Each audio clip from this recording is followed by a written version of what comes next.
Well, good morning, good afternoon, good evening, wherever you are, Chiefs Kingdom, Super Bowl champions. I'm here with Aaron and maybe Gooch, and Adam will be able to drop in here with us. But Aaron, good to see you, man. Good to see you. Finally. Yeah, last time we saw each other, we only had one Super Bowl ring from the Patrick Mahomes era.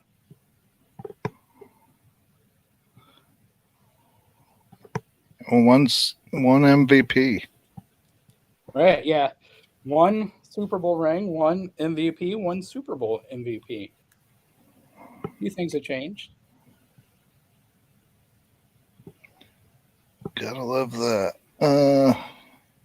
Yeah, it was a great game. Probably the best game in the Super Bowl for what do you think? 10 to 15 years, maybe longer. We might be a little biased, but Well, I mean it being close, an actual good game. We right. had an 8 point lead at one point, but it didn't last long.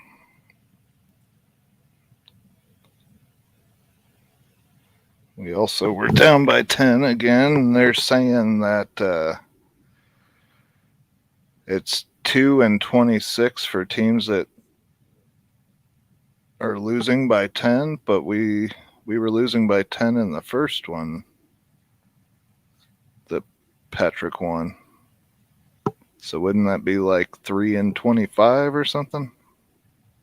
Yeah, I don't know who was the other team, or what was the other? Uh, that was the Patriots coming Oh, back on Atlanta, yeah, yeah. It hit me after I asked. which yeah, I thought Atlanta had them for sure. Yeah, that's That was kind of irritating. Kyle Shanahan specialty, engineering the offense that gives up big leads. Yeah, and I tell you what, like there's a part of me that wants to apologize a little bit for. I almost want to say taking the regular season too seriously. I'll just leave it at this though. Andy and Spags really had me see. I didn't trust them after Super Bowl 55. I'm not going to go into that again. I'll just say this type of coaching performance, this kind of even though this what this was it was basically halftime adjustments, but at the same time I think I heard we got through our opening 15 play script like with 2.5 minutes left in the second quarter. Just because the first touchdown was quick, and then the next what we had three drives. We had two drives after that, and they were pretty quick. And the defense was on the field most of the first half, and like the adjustments and the coaching that we saw in this game, especially for the offensive line, right? Like the offensive line, I think that was the biggest thing. I expected to see a offensive line that had four backups on it, what, three, four people playing out of position. Um, I expected to see them get the kind of help that Orlando and Wiley got. Like it literally took us playing an Eagles team who led the NFL in sacks and Mahomes having a high ankle sprain, like all these variables before Andy finally got serious about giving his tackles help. But he did it in this game. So, you know, the adjustments I saw in this game were like I think I can trust them, in the regular season and in playoffs again to where even if things get really ugly in the regular season, I can trust that they'll work through it. You And I know, wonder how much they hold back in the regular season though with that.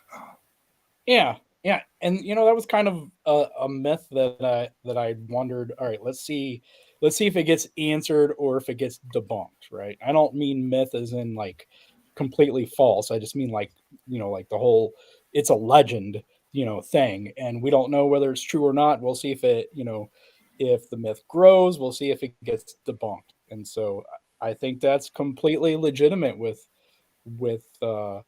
what we saw in the Super Bowl. A lot of the things they brought in. So It was a very well coached game on both sides. Did you want to get into the refs at all?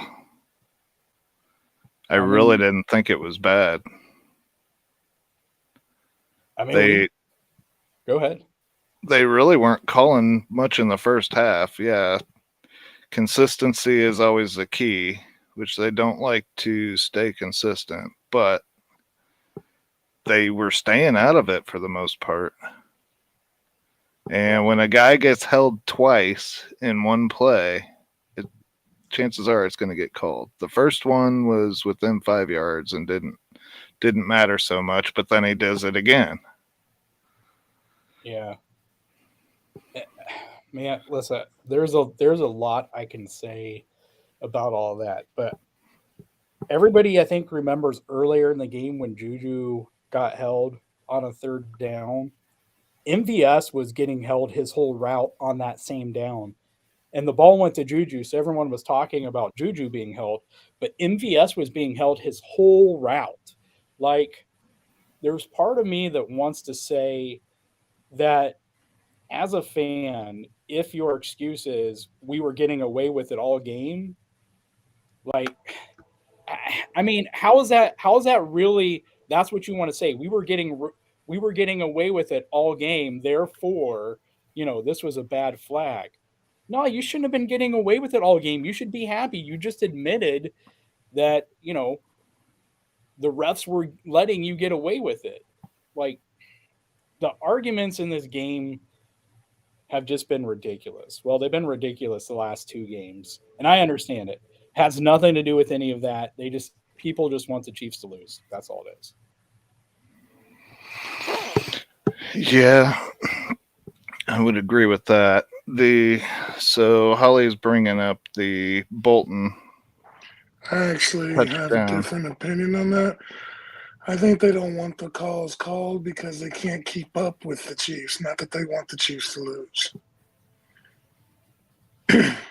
I'm talking about fans, though, Gooch. I'm talking about fans outside. So am I. And for the same people that say, "Oh, you shouldn't," for every pundit that says that flag shouldn't have been thrown on that holding, and they had a choice to hold the flag. Well, James Bradbury had a choice not to hold. Right. And the other guy had a choice not to hit Mahomes out of bounds. And he said he was definitely holding. And for the people that are like, "Oh, you shouldn't have called that," or "the game is rigged," or whatever like that, if it was the other way around, you would be calling us crybabies if we said that. And keep in mind that the Chiefs have lived through a bunch of non-calls and calls that have hurt their chances. Like the first year, D Ford's offsides by 4 inches. You know what I'm saying? I mean, like last year, it ain't just Mahomes' meltdown. How many pass interferences or whatever did Cincinnati get away with? Offensive. Jones did it once. Jones did it once this game. So, anyway, I'm sorry. Go ahead. I just caught up. Hey, everybody. Yeah, Gooch, I think our argument is the same. Maybe just with a little bit different language there. Like, I mean, it's just what I've noticed is like people will argue every single perspective and contradict themselves. All it comes down to at the end of the day, what they're arguing for, they'll throw out any argument. It doesn't matter. Even contradictory arguments. All that matters is that they don't care about penalties. What they care about is the result. That's what they're arguing about. They don't like the result. So they want something else to happen because like I said, and I've been all over Twitter with this. If on this play instead of Juju being held, right, the Chiefs had done a rub route, and you had an illegal offensive pass interference on another receiver, and it got Juju wide open.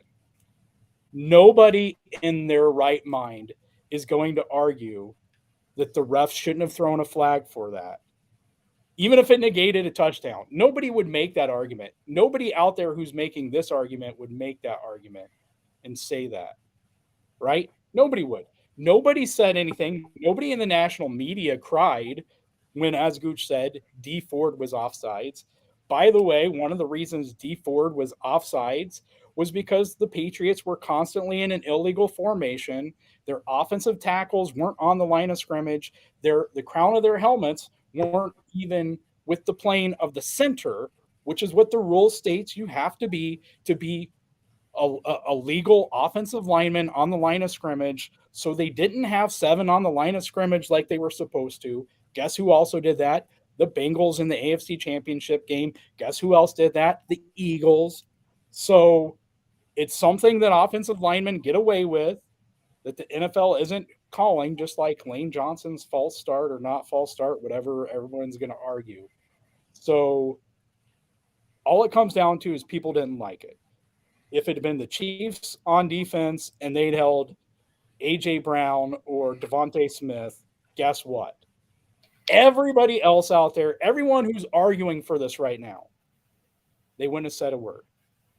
They would have been happy that flag was thrown. And that's all it's really about. It's not really about people being principled about you don't throw flags at the end of the game. Well, if you don't throw flags at the end of the game, you don't throw flags at the beginning of the game. Because if you throw a flag at the end of the game, and that's the only time, if that's the only time you can't throw it, then you're saying the game is rigged. Like what? Are we saying that defensive backs can tackle wide receivers the last 3 minutes of the game while they're running their route because it's the last 3 minutes of the game? It's absurd. Sorry, I'm done with the rant. I was pretty happy for the most part, though. They stayed out of it and everything. I really wasn't upset by this.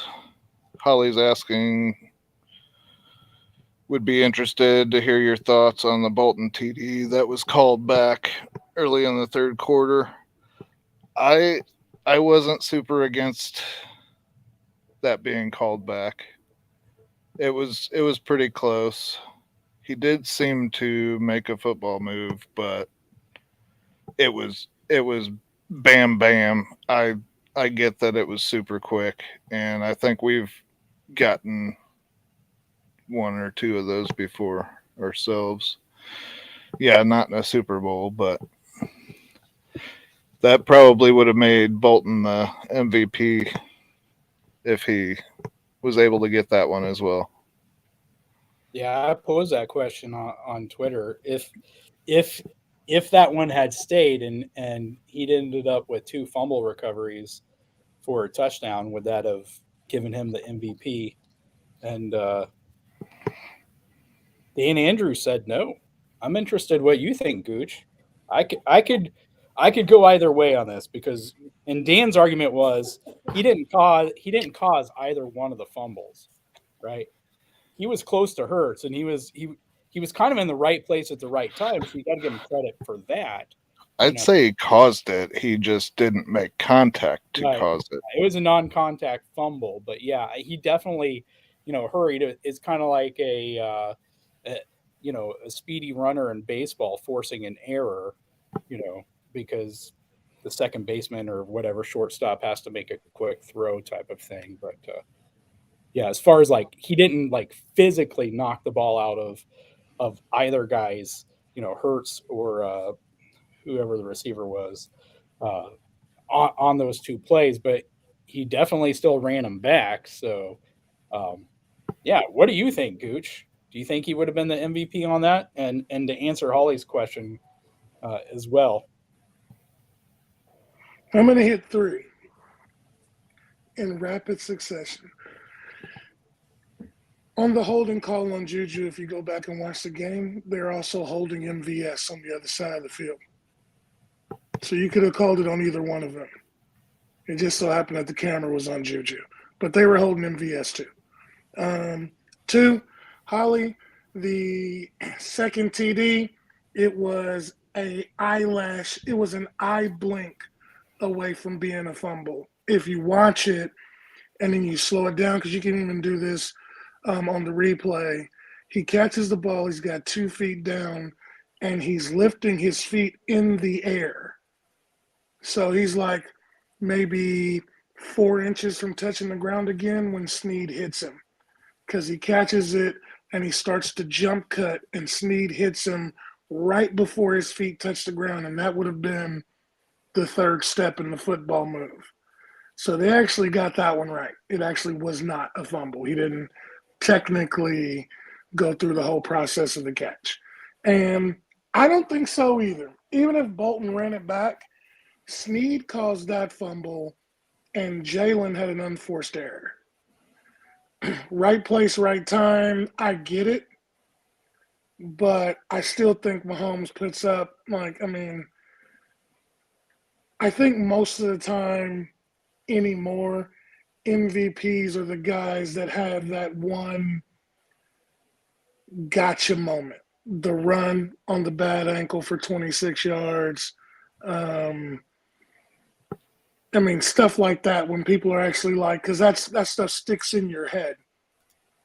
And if you want me to be completely honest, had it not been for the run, I would have been okay with Jalen being the MVP, because he was incredible.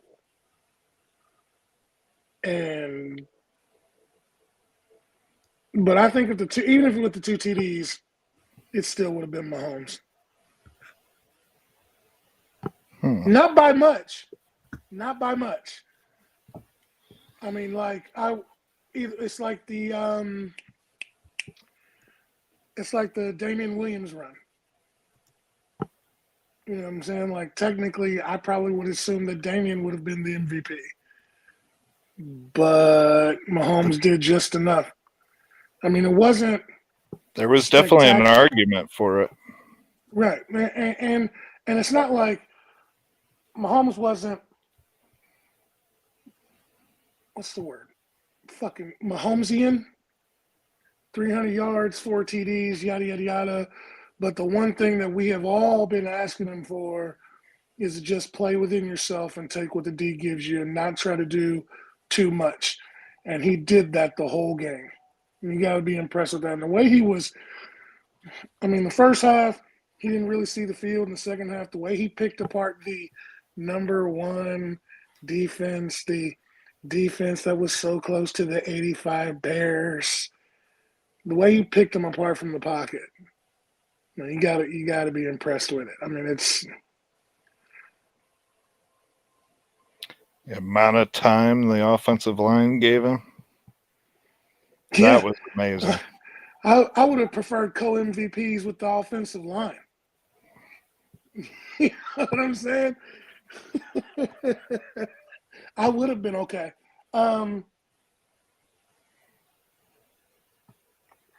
If you want my honest opinion on who the MVP was, honestly, it was Kadarius Toney.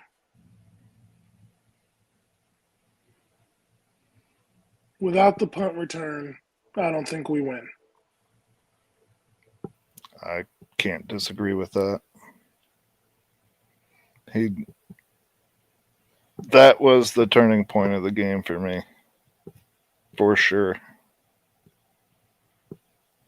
I think this type of discussion kind of bleeds into like the whole GOAT discussion, because it comes down to like, who are we talking about? Who had the most impactful play in the game, or like over the entirety of the game, who had the biggest impact? You know what I mean? I think with one game, you have to put in who had the biggest impact. Momentum shift. You know what I'm saying? We weren't doing crap for 40 minutes of that game. And the only reason why I think, you could make. I think Kadarius's punt return was a turning point. He caught the touchdown. He got the punt return. That was the swinging, because let's face it, Sky Moore wasn't even in right formation. He lucked up on that touchdown. You know what I'm saying? Wasn't even on the right side of the formation. I thought that was the same type play, just to the opposite side that Kadarius Toney had. It was supposed to be Kadarius again. And when Mahomes went to go snap, he looked to his right and then looked to his left. He couldn't adjust Sky because the play clock was running down, so he just snapped the ball. Now, of course, they'll say, "Oh, that was all in the plan." You know what I'm saying? But it really wasn't. He was wrong. But a win's a win. Yeah. So possibly the biggest play. So that was the momentum shift was the punt return, but the biggest play to me was the run, the 26-yard run to get us in position to win. So I won't argue that Kadarius Toney could have been the MVP.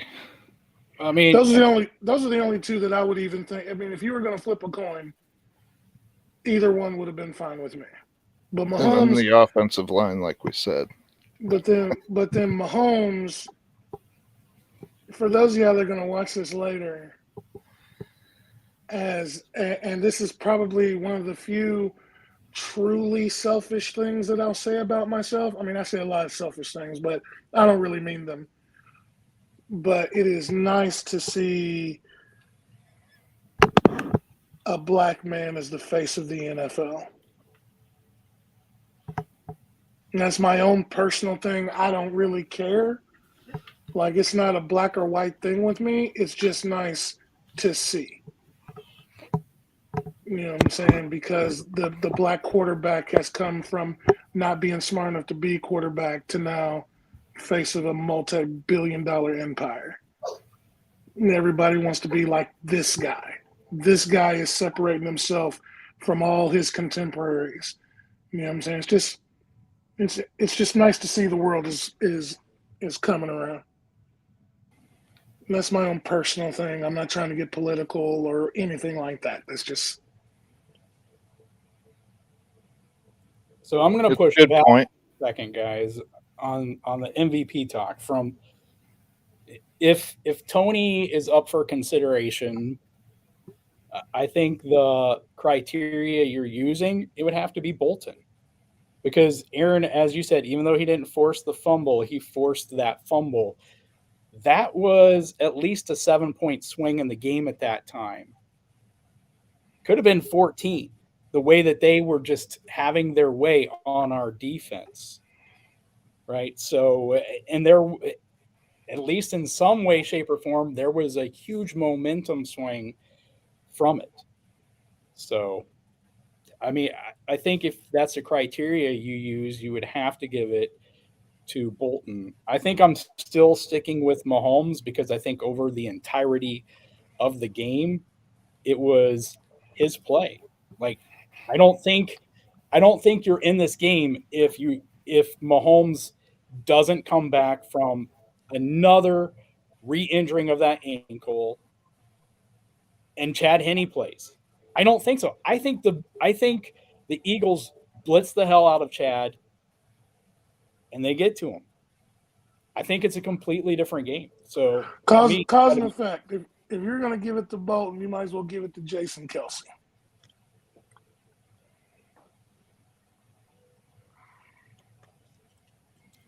Why? Because him and Travis on their podcast today, he actually broke down talking about it. He knew what was coming and didn't change the call. He's like, I knew it was coming. I saw it. And I didn't change the call. And because I thought we could handle it. And I should have changed it. And Bolton came in there and Jalen fumbled, even though he didn't really technically touch him. Hey, Holly, it's also the first black quarterback to win 2 Super Bowls. Mahomes is. I just wanted to put that out there.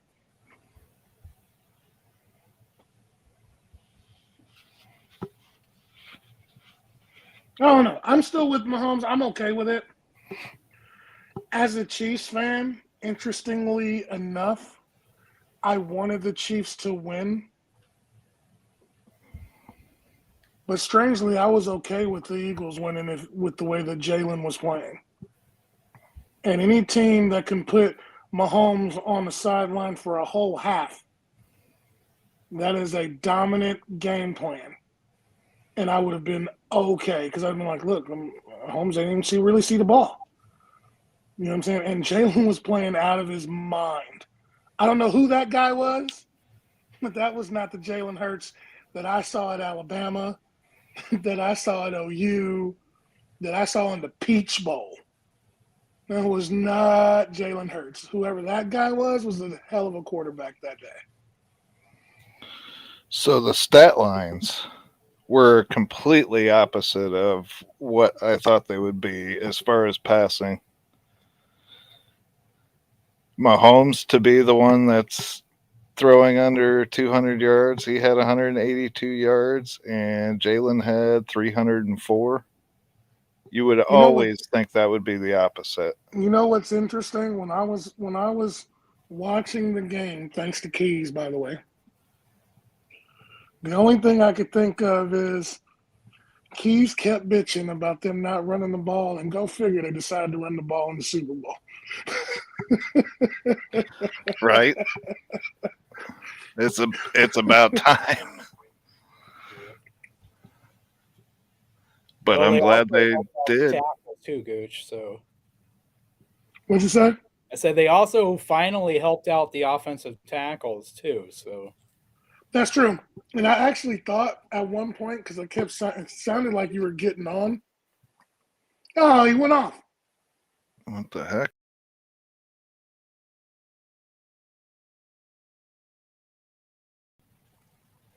Must be having some issues with the internet. whoa. Or something. I have no idea what happened. Well, go ahead and take this time, say hi to Nick, JK, and Callie Barrett. Holly, of course. Who the heck is Callie Barrett? Do I not know our people anymore? I'm not sure. I'm glad they're here. Hey, how you doing? I mean, no, please don't go away. I'm just like, I'm trying to, like, I don't get on here much anymore. And actually, what I was just going to say was there was times during the stream where it sounded like Keas was getting on to, like, tell me, I told you so, Gucci. They just run the ball and helped with the tackles. We'd be all right.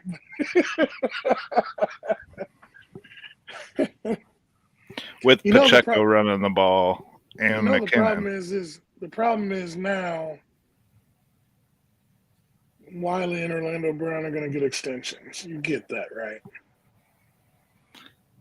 I don't know. We'll see. I was watching something with Lucas Niang's agent, and he was even like, Wiley probably earned himself a two-year deal. Even though Niang is actually healthy, believe it or not. I think he's earned himself some money. I don't know if we're going to be able to pay him enough. I think he's going to earn us a comp pick. I think he very well could. I think that I like the fact that Keenan Allen and DeAndre Hopkins are pining for them some Mahomes.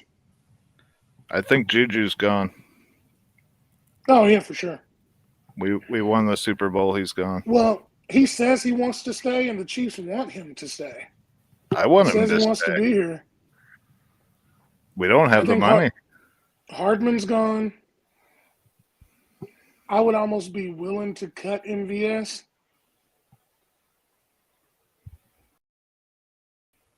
He had one really good game, and that was the AFC Championship. I mean, and think about the receivers that are up. Michael Thomas, DeAndre Hopkins, Keenan Allen. These are guys that are free agents. I would love to see DeAndre Hopkins. I think Bye-bye, CEH. I think Keenan Allen would have to have a discussion with Mahomes before you could even consider. Like, there has to be. I hate that fucking guy, though. He's got to own up. He's got to own up to that tweet after the Tyreek trade. Like, he just has to. Well, it's not even just him. I mean, everybody in the world was like, "Oh, without Tyreek," you know what I'm saying? I mean, it just. Yeah, but I was never worried. And it stands to reason because nobody considered Tua an MVP candidate until Tyreek was putting up all those yards. So it stands to reason why you would think that, except that nobody on the planet thinks Tua is on Mahomes' level. Because he's not. I'm just saying, but he didn't get into the MVP conversation until he got Tyreek. So Gotcha. logic would be, well, if Tyreek can make Tua look good, Yeah, he's a probably damn make good Mahomes receiver. look good. Keenan Allen sent that tweet out today that we traded Tyreek. So, I mean, he never even seen Tyreek with Tua. You know, it's not like a few months in. It's like, oh, yeah, he made Tua look great. It was the day of the trade. Keenan Allen was on there saying some people are about to be exposed, talking about Mahomes and the Chiefs. Really? Well, sometimes I didn't even know about that. I just hate that guy. I don't. He's said plenty over the years. He'd come to the Chiefs and be the one Chief we all hate. Yeah. They say a jersey changes your perception of somebody. I don't want him. Yeah. Holly, I think Hardman's gone. And I know he's good. CEH is gone. Juju, who didn't even want to be here in the beginning, now wants to be here. Andy loves him, says he works hard, and he likes him, which he is. If they could get him on a decent deal, I would love Juju to stay because Travis isn't getting any younger, and if you can, and Juju plays the same area of the field. And so if you can give Travis some breaks, because Travis said himself this year was his hardest year getting ready for games, like getting his body back right for games week in and week out, which means he's starting to break down after those hits. So if you can lighten his load and Juju will take, another 1 or 2 year deal, I say keep him. These last 2 years, yeah, they have been allowed to be super physical with him, and I'm sure it's starting to take a toll. But yeah, they don't he's call over 30, which I didn't even know. He's 33 now, isn't he? Yeah. Yeah.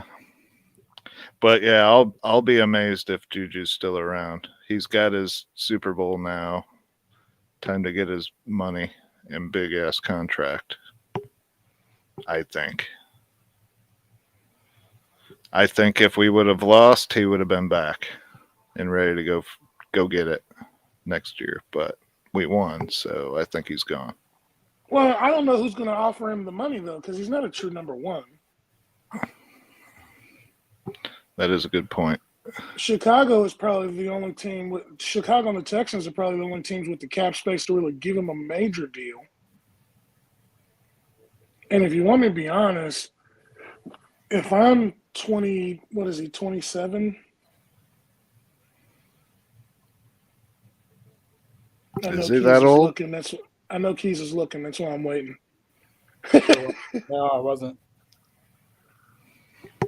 I was thinking he was like 25. Who are we talking about? Juju. Find out 26. So right in between what we. and he's had the injuries. He had the concussion this year. He'd be 1,000-yard receiver. Yep. If you want to be honest, why would you leave Mahomes? He's made money. Pittsburgh paid him. You know what I'm saying? I mean, you're already wealthy. If you got a chance to go get another ring and solidify yourself as back-to-back champions, you know what I'm saying? Like, the more rings you get now, you're playing with legacy. He's not going to get Tyreek money, but we saw receivers that aren't on his level getting giant amounts of money. Oh, I bet you Hardman gets money. I think Juju gets even more. And Hardman, once he got hurt, I don't know. And Liz was talking the type of injury he has to it's a strange injury, and he may not play anymore. You know what the injury is? Like, I haven't heard like any kind of official like medical term. All I've ever seen listed on injury reports is pelvis. It's something to the abdominal as well, and it's a Liz really was saying weird that, like, injury. when he turns, sometimes like it cuts off the nerves and stuff like that or whatever. Like, and it's one of those that can easily happen again and again and again. You know what I'm saying? He may not play again. He was sort of twisted and bent over, and he was ruled out after that. He was done for the season at that point with that one hit. He got hit earlier that game and didn't have an effect, but that one really hurt him. I know we're talking about the Super Bowl and free agents, and we can go back to that real quick, but I want to get you guys' opinion on Sean Payton hiring Rex Ryan to be the defensive coordinator of the Broncos. Wait, did he, or are you asking us what we think if he did? I thought he was getting Vic. He's the top candidate. Now, Fangio went to the Dolphins. Okay, I didn't know that. Yeah. I think that deal was probably signed today or something. Yep. So, you guys ready to say bye to EB? I mean, I think it's the best move all the way around. They want him gone anyway. Like, I mean, you know, that's the thing. Hasn't it kind of felt like the last couple of years, like everybody's wanted a mutual parting, and you know, the best case for that for everybody involved was getting a head coaching job, but it hasn't exactly felt like, you know, each side desperately wanting to stay together, if that makes sense. I don't know, it's just weird to me. I think a lot of it, as somebody who helps run a business and soon to start another one, they pushed him to get a head coaching job, and I'm all for blacks getting opportunities and this, that, and the other. Here's the deal. You interviewed for 16 teams over the last couple years, and nobody's hired you. Not the GM, but the assistant to the GM, or was Poles the GM? No. Poles was the assistant to the GM. He went to Indianapolis, didn't get an interview with him. The guy went to the Bears. He didn't bring you with him. Ballard with the Colts. Poles with the Bears. Ballard went to the Colts. You didn't go with him. Poles went to the Bears. You didn't go with him. He didn't even interview you, and you guys worked in the same building. If I'm not mistaken, he's black too, isn't he, Poles? Yeah. You interviewed with the Texans, and they just hired how you say his name? D'Amico Ryans? Yeah. Like, I mean, something's happening in that interview, or players that have played for you are talking. And the protection you've got from Ed Reed. Now, EB could be a brilliant offensive coordinator. He could be. We don't know, because everybody assumes that Andy is calling plays, and Travis is like, Big Red dials us up, and people assume that that's Andy calling the plays. But if you talk to anybody, Andy just has a stack of plays that he has drawn up. EB could be calling the plays, and if Andy doesn't like it, Andy could go, I don't really like that one. Let's do another one, but not really calling plays. You know what I'm saying? And He does have final say no matter what. Yeah. Right. Which I mean, and somebody else brought up was like, well, all these other coaches, you know, they're like, well, Eric's calling plays, but he can't get a coaching job. But there are a lot of people that like Stephen A. Smith said today that it's Andy Reid's fault that Eric Bieniemy doesn't have a job. Because Andy is trying to say that EB's calling plays, but everybody says Andy's calling plays. To that, I say Shanahan calls plays for his team, and his assistants have gotten head coaching jobs. LaFleur calls plays, and his assistants have gotten coaching jobs. McVay has called plays, and his assistants get head coaching jobs. So it has to be something with EB as to why he hasn't gotten one. Nagy and Peterson both got jobs right away. Right. I mean, so it's got to be something with the way the EB is interviewing. And I was wondering if he possibly tanked some of these on purpose. Like, I don't want to go there, so I'll just answer it this way, and I know they won't want me. Well, he's only got 2. Plus, I'm trying to be concentrated on the games going at the time. What's that, Steve? I said he withdrew his name from a position a few years ago, didn't he? Like, I thought there was a team, it might have been the Texans. I thought there was a team 2 or 3 years ago that he interviewed, but then he withdrew himself as a head coach candidate. Maybe I'm making that up. I thought maybe that was Colorado. And the problem is maybe he's got too much pride, and he wants to go to an automatic winner, but those guys don't have job openings. Yeah. You know what I'm saying? I mean, he could have automatically been the head coach of Colorado. He didn't want to do college at all. I can't believe he hasn't gone to Indy. I think he takes, because he was in Washington tonight having dinner with the GM and stuff for with the brass at Washington, and then tomorrow he has an interview with Ron Rivera. And from my understanding, even though Daniel Snyder is selling the team, he's willing to write Bieniemy a really decent check to come be the offensive coordinator in Washington. Well, for some reason, whenever we have a bad called game, everybody wants to blame Bieniemy, and then we have a good called game, and they're saying it's Andy. So I don't know what to think or why they think either way.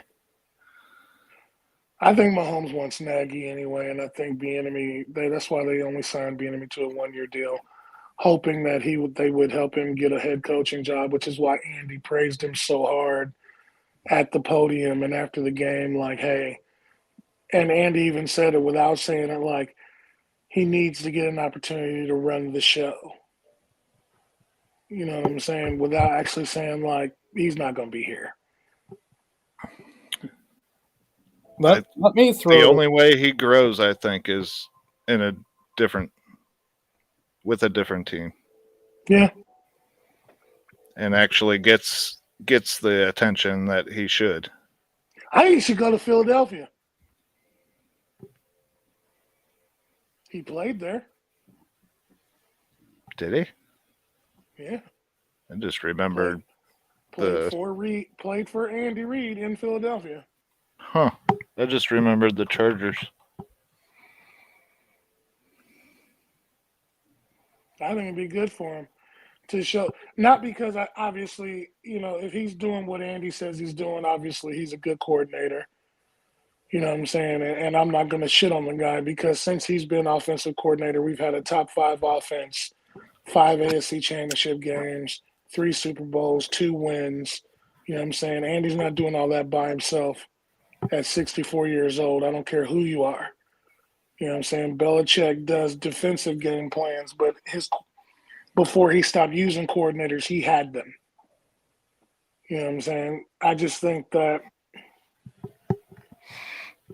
go to Philly, show them the same stuff that Jalen Hurts isn't Mahomes, but he's a runner and he's obviously gotten better at passing. And if you can embarrass the guys you just beat in their former positions, if you don't get a head coaching job after that. I've always liked the guy since he's been coaching. Completely stupid, but I'm going to throw it out there anyway. Just what do you think about EB being a former running back having something to do with it?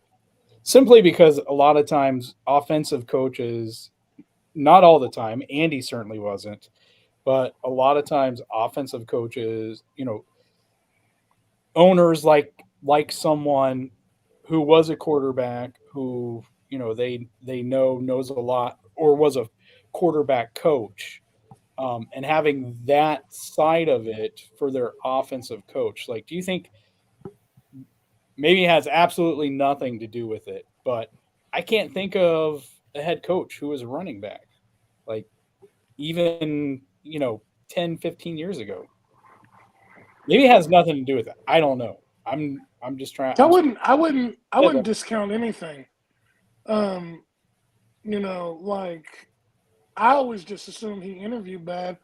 Maybe he doesn't have the drive. The one thing that all the really successful coaches have, like they are locked in 22 hours a day at the building, you know what I'm saying, doing football stuff. Those got the really successful coaches really don't take breaks. McVay's always there. Reed is there because he can't sleep, so he gets up at 3 in the morning and goes back to the office. You know what I'm saying? Shanahan is always in San Francisco. Like all the guys who put that time in, maybe he doesn't wow people with his work ethic. Are you possibly also talking about all the hits to the head, Steve? With him being a running back? That didn't even come to. I mean, he does have an odd shaped head, though. Have you ever looked at it?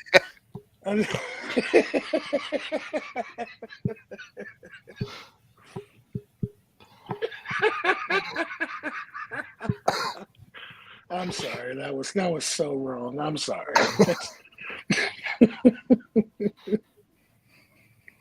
No, but I mean, like quarterbacks.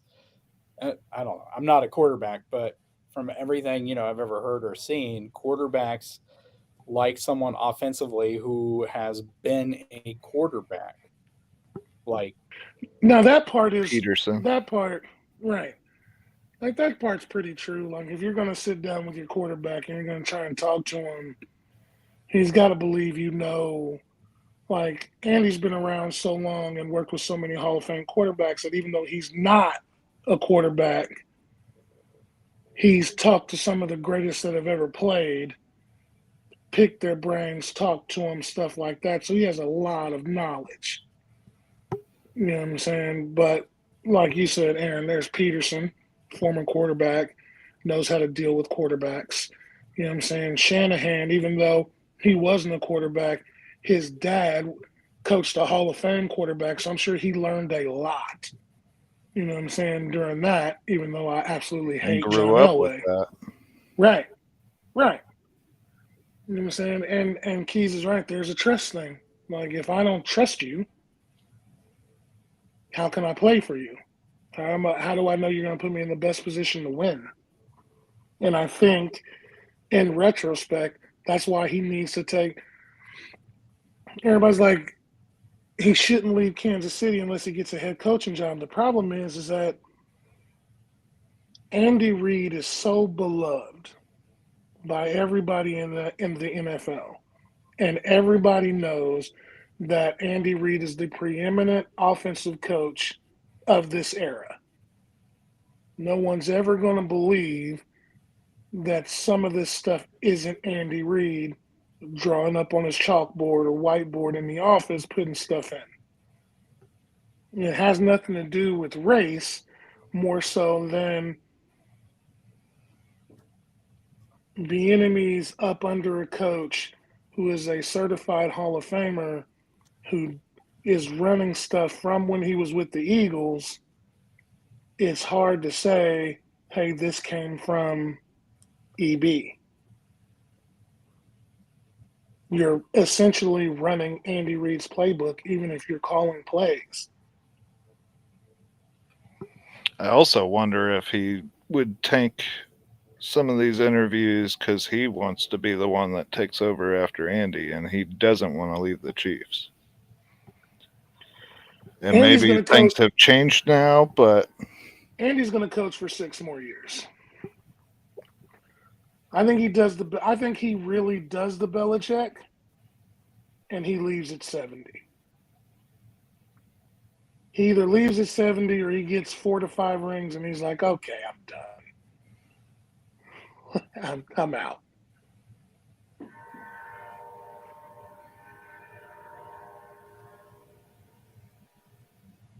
Well, he's got to play long enough, or he's got to coach long enough for Travis to beat all of Tony's milestones, so Travis can be retired. Travis has said he doesn't want to play for any other head coach but Andy, so he's got to stay at least that long. However many years Travis has left, he's got to stay at least that long. I think Travis retires in a couple of years. Another thing that he said on his podcast, he told his brother, he told Jason, he was like, I wouldn't even be playing NFL if it wasn't for you. Like, you played football, I played football. You played lacrosse, I played lacrosse. And Jason is like, I'm going to step away and decide whether I'm going to retire or not. And I think if Jason retires at 35, 36, I think Travis does too. When he gets to that age, I mean.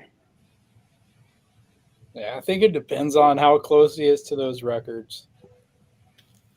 Well, he only needs 2 more touchdowns in the playoffs to beat the greatest receiver of all time for touchdowns in the playoffs. And he's only like 1,200 yards behind him. Is that right? Yeah, something like that. That sounds like another 10 years for that one. Well, he may not get the yards. Let's face it. Probably more like 7 or 8, but the reason why I say Jerry Rice is the greatest receiver of all time is because he played into his 40s and he was still putting up those kind of numbers. He was still getting touchdowns left and right. Right. I think Travis plays a few more years, gets that, 7 seasons of 1,000 yards. Go ahead and get that number up to 10 straight.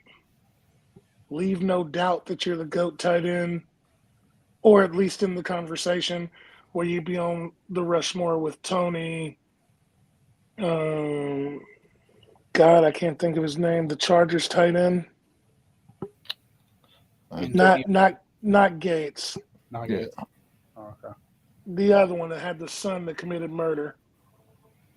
Played for the Bengals. Cute. Played for the Bengals. Kellen Winslow? His son played for Winslow, yeah. Winslow, Tony. You can pick your choice, Witten or Gates, and then Travis. Or Winslow, Tony, and Travis. Winslow was the first real receiving tight end. He's definitely got to be on there. I agree. I mean, Winslow, Tony, you can say Gronk because Gronk was the mixture of both blocking and receiving. And then I think Travis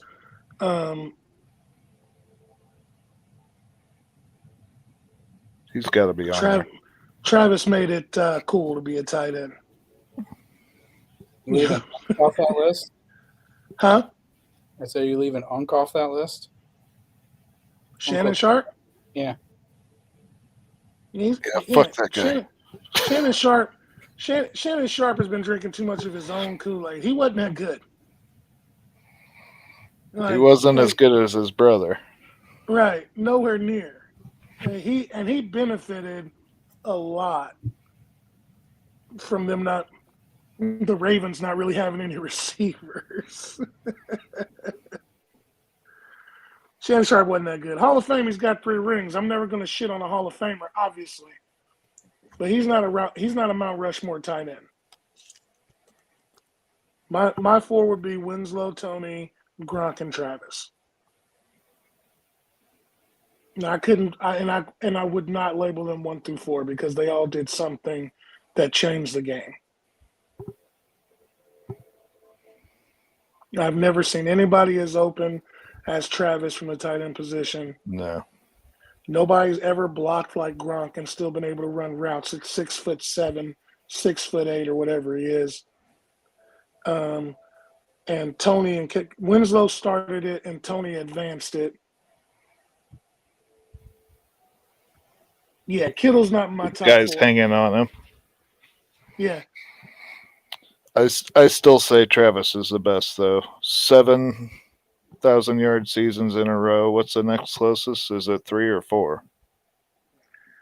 It's 4. I think it's 4.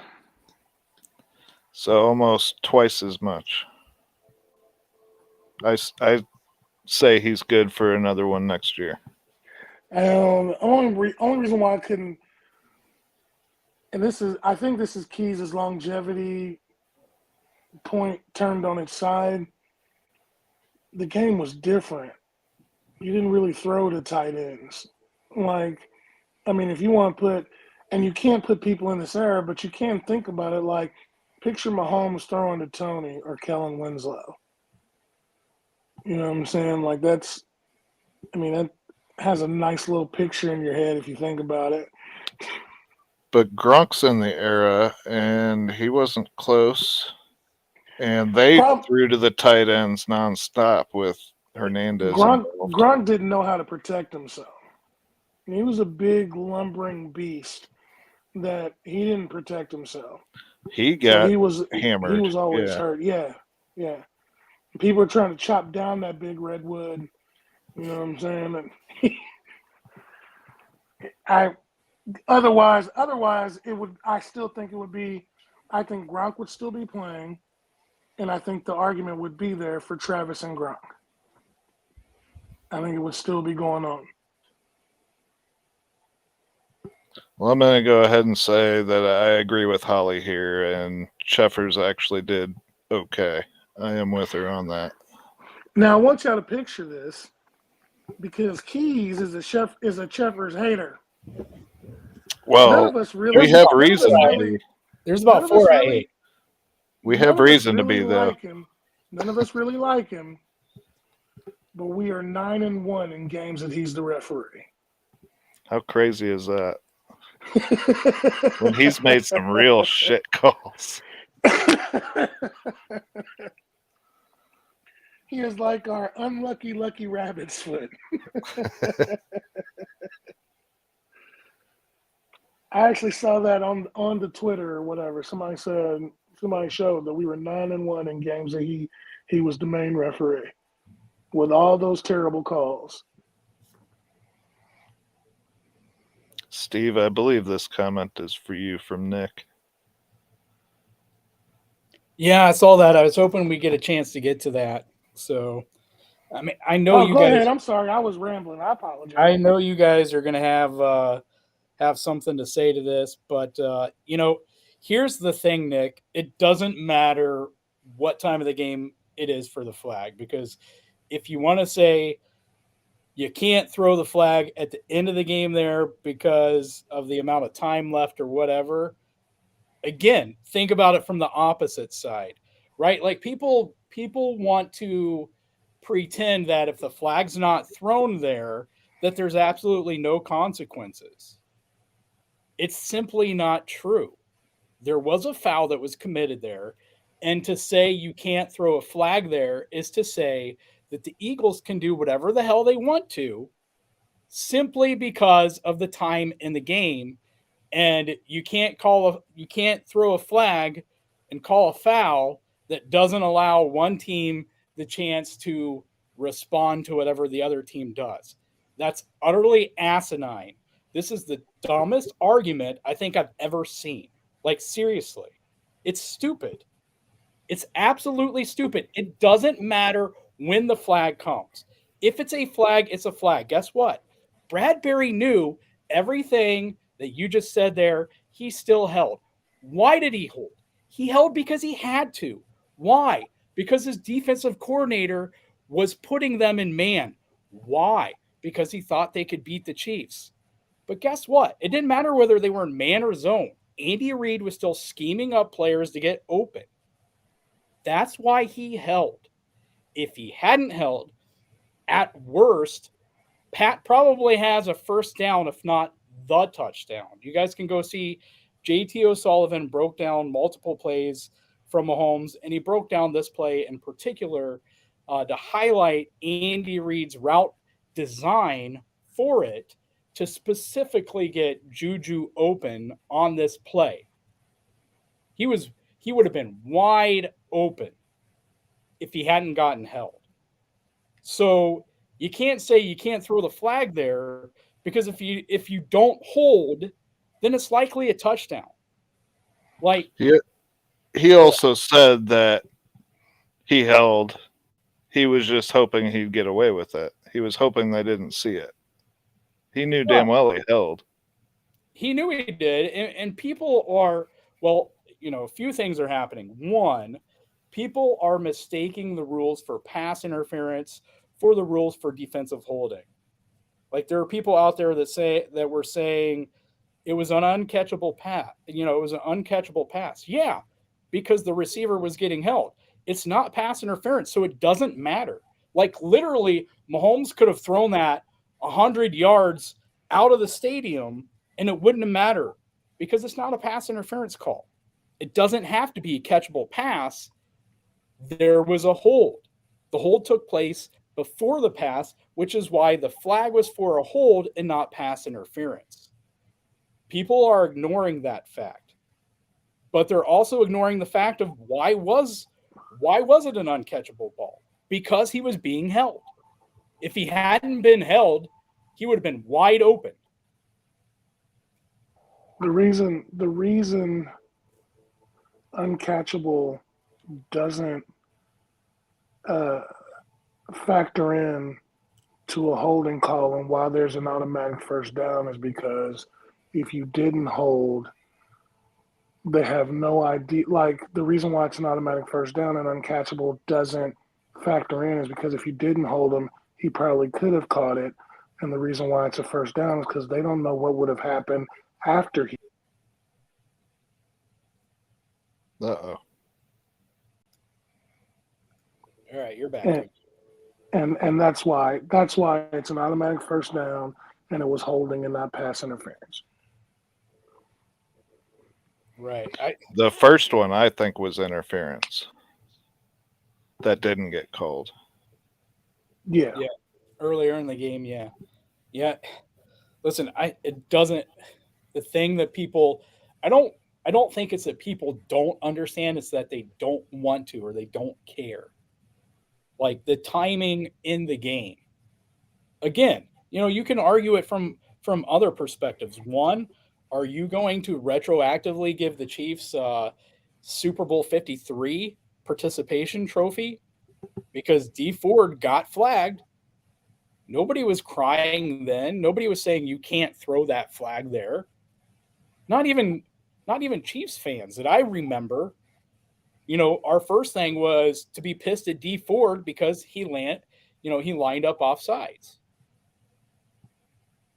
The second thing we got mad about was Bob Sutton because the Patriots ran the same thing, the same exact play 3 or 4 times on third down on that drive after the drive was extended, right? D Ford's offside. I don't think I'd ever been that pissed off.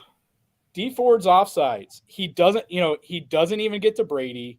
He has no bearing on the play whatsoever, except for the fact he was lined up in the neutral zone negates Tom Brady throwing an interception that would have sealed the game for the Chiefs. I think it was even more than 3 or 4 times. Can also. anyone say they can't throw that flag there because of the moment it is in the game? No, you can't say that. Like, so what's the argument? Is it because you don't like defensive holding as a call? Like the argument, it can't simply be you can't throw a flag in that situation, because I can name 15 scenarios where somebody, if they were being honest, would say, yes, I would want a flag thrown in that situation, even if it hasn't been thrown the whole game. You know, again, if the Chiefs are on defense there and the Eagles are on offense, and, you know, say we're last year, right? Say that Dirty Dan tackles a receiver 15 yards downfield while the ball is in the air. There's a minute left in the game. Are you going to tell me you're going to say the ref can't throw that flag? No, because that exact thing happened and a flag didn't get thrown, and it was anarchy. That was the Saints-Vikings game. The Vikings player tackled the Saints receiver while the ball was in the air, and the flag didn't get thrown, and then everybody was all up in arms about that. The thing is, one, they called the play by the letter of the law, which they were supposed to. You could see it on camera that he tugged Juju's jersey, which impeded his route because he was going to stab in and then switch back out. Bradbury admitted it, that he held him. You know what I'm saying? And the ref threw the flag. And everybody's like, right oh, there everybody's like, oh, everybody's like, oh, they let him play, yada, yada, yada. There was no penalties. There were 8 penalties. I saw it on the screen. Each team had 4 against them. You know what I'm saying? And there was a holding call prior to that, and defensive or hands to the face and all that kind of stuff. So, I mean, does it suck that it happened like that? Yeah. But Bradbury held because he knew he was going to get beat, because Juju hadn't ran that type of route all game long. And then he hit him with one. Yeah. This isn't Go ahead. This isn't ever. You can't blame the refs for doing their job and then say you don't want them to do their job or they need to do their job better. This is the exact thing that people were complaining about, and Sirianni even said himself, that hold didn't cost us a game. There was plenty of things that happened during that game that cost us the game. You know what I'm saying? The Chiefs and the Eagles both left plays out on the field. They do every game. letting a hobbled quarterback run for 26 yards. Right. The problem is, here's the thing. And y'all are going to laugh when I tell you this, but I'm dead serious. Patrick Mahomes is the Jerry Rice of quarterbacks. Now, I say that because in Cincinnati, when he ran for that 5 yards or whatever, they clocked him at 18 miles an hour, which is the equivalent of running a 4.5 40. They did the math. Mahomes is faster in pads than he is without. Jerry Rice was too. During the week, he'd run 4.7, but on game days, he'd run 4.4.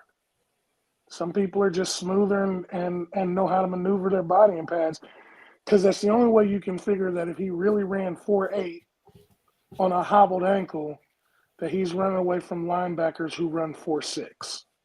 Good Lord, did that guy know how to run a route, though? Yeah, he did. But he was running away from those linebackers. You don't do that running 4.8, 4.9. You're running lineman speed. You know what I'm saying? And that's the only thing I can think. And people used to say that about Jerry Rice all the time. Jerry even said it.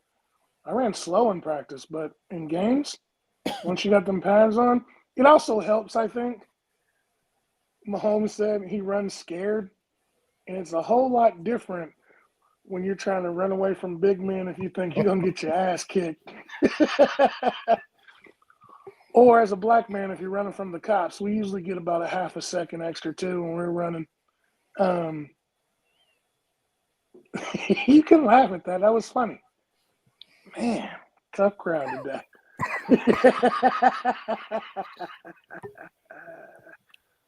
I'm glad you had fun at the Super Bowl, Holly. I wish I could have Hell been yeah. there. Yeah. All my friends are going to the good shit. Aaron went to the Pro Bowl. Holly went to the Super Bowl. My ass was at work. Pro Bowl was awesome. But if and I'm praying on this one, and I'm legit praying that the prices do not go up as much as I think they're going to. BAK Talk Bros should have a suite next year at Arrowhead. I'm really gonna pay for one this year. I'm gonna need that putting in a contract. I'm like, Might man, have would to it be pick you up with your private jet too. I will just copy anything Steve's contract says. I really want to, because they've got all these different levels of suites, and I want to do one where we can broadcast from the stadium and stuff like that. And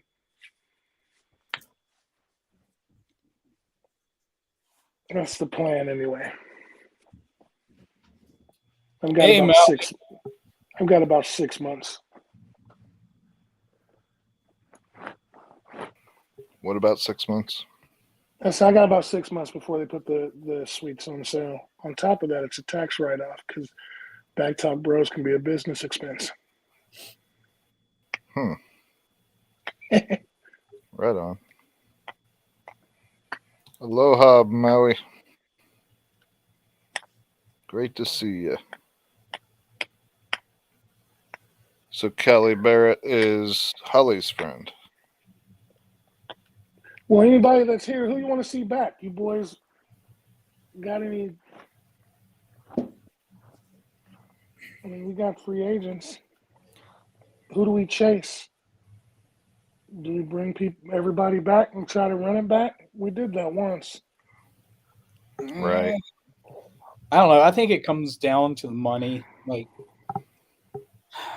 you know what? I listened to Harms earlier on the Twitch, Gooch, and he seems to think Wiley will be back, but he doesn't think Wiley's going to get paid. I think someone out there is going to pay him stupid money for him. Yeah. I think there's going to be a team out there, especially, and I'm not going to say their GM's going to suck, but and here's the fact, and I haven't had any fights with other Chiefs fans, about this since the Super Bowl, but Orlando and Wiley were helped out a lot in this game, and because they were going up against the number one pass rush, the offensive line, right? It was supposed to be number 2 offensive line versus number 1 pass rush, and number 1 offensive line against the number 2 pass rush. That's how this game was billed. And so a lot's been made out of the no sacks being given up, which is great. And even with, even with Wiley and Orlando getting, help, it's still, a great accomplishment across the board by the offensive line. So I'm not taking anything away from that. But I think some GM, some coach or whatever is going to see those two guys and, that whole idea of the Eagles having the number 1 pass rush and what they saw in the Super Bowl and not really paying attention to the fine details of how Andy and Eric and Andy protected those two. I think Wiley's going to get paid more than he should. So I think he's a comp pick for us. I have no idea with Orlando because if you hear him, he was on Pat McAfee show yesterday, I believe it was, and he sounded like a guy who doesn't care that he doesn't get top left tackle money, who just wants to, get a good contract and, win some more rings. He says that. I don't buy it.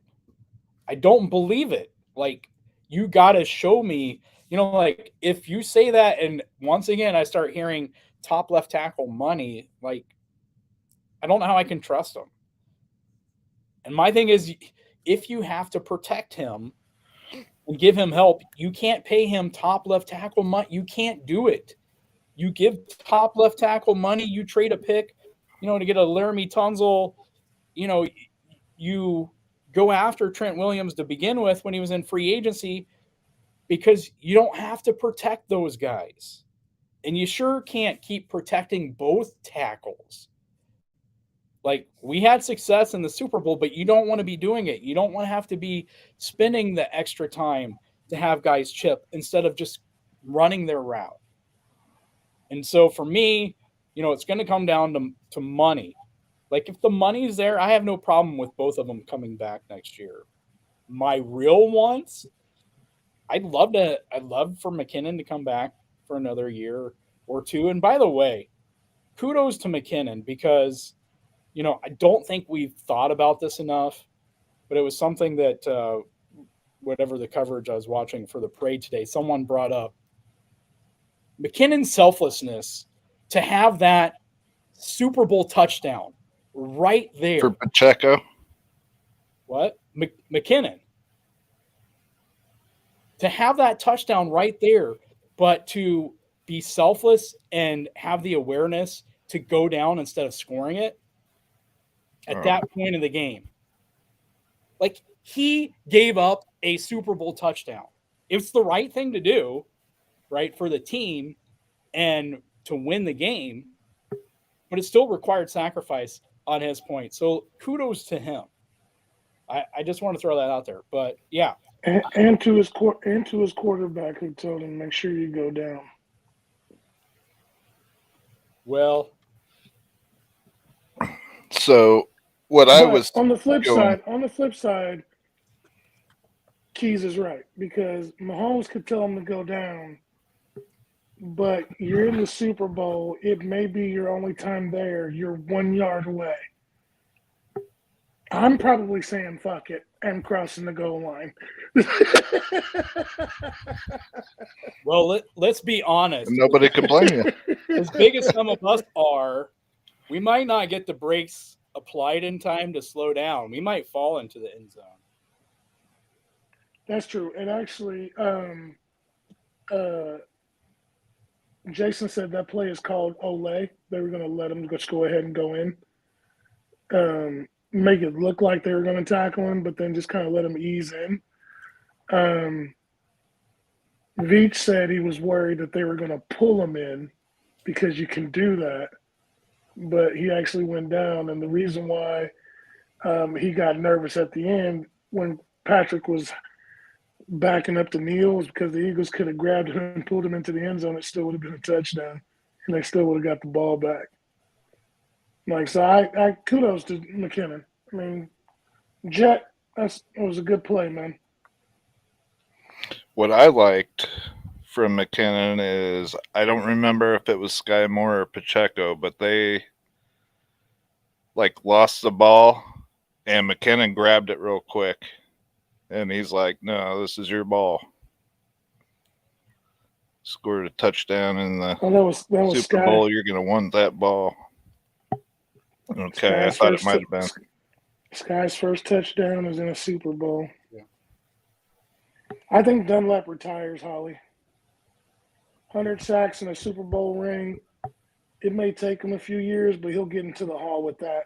100 sacks is generally the benchmark. And he's got the Super Bowl ring. He won't be your first. He won't be your first or second, but he'll get in on those numbers. I mean, if I'm Dunlap, I'd come back and, just know he's not going to get a high volume, right? Like you could play another year or two, knowing that you're going to get veteran, rest.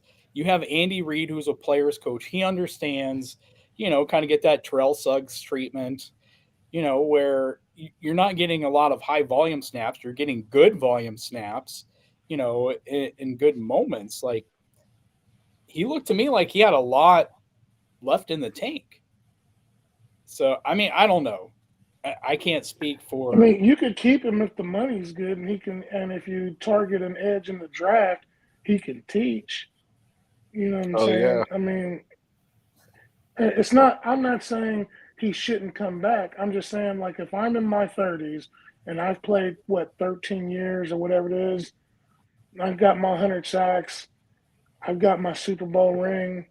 Now I'm thinking, do I want to do that grind again for 11 months out of the year? You know what I'm saying? Or is it time to kind of walk off into the sunset?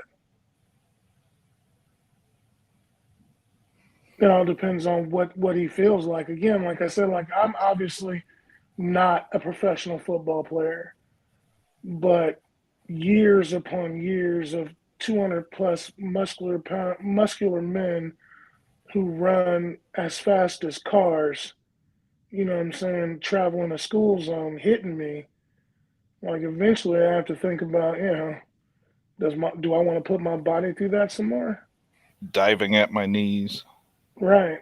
I mean, I not that I don't think he'd be a good mentor. He would. Yeah. You know what I'm saying? Target and edge, because I really think that's all we really need is another edge to give Chris Jones some help and probably tackles. The rookies on the team, they're young, but they've got their ring. They played significant snaps all the way through the playoffs and the Super Bowl. They're going to be nothing but better. They're all on low contracts. You could let go of Thornhill, and there's another safety that's actually better than Thornhill coming out in the draft. And you start the season with Cook and Reed.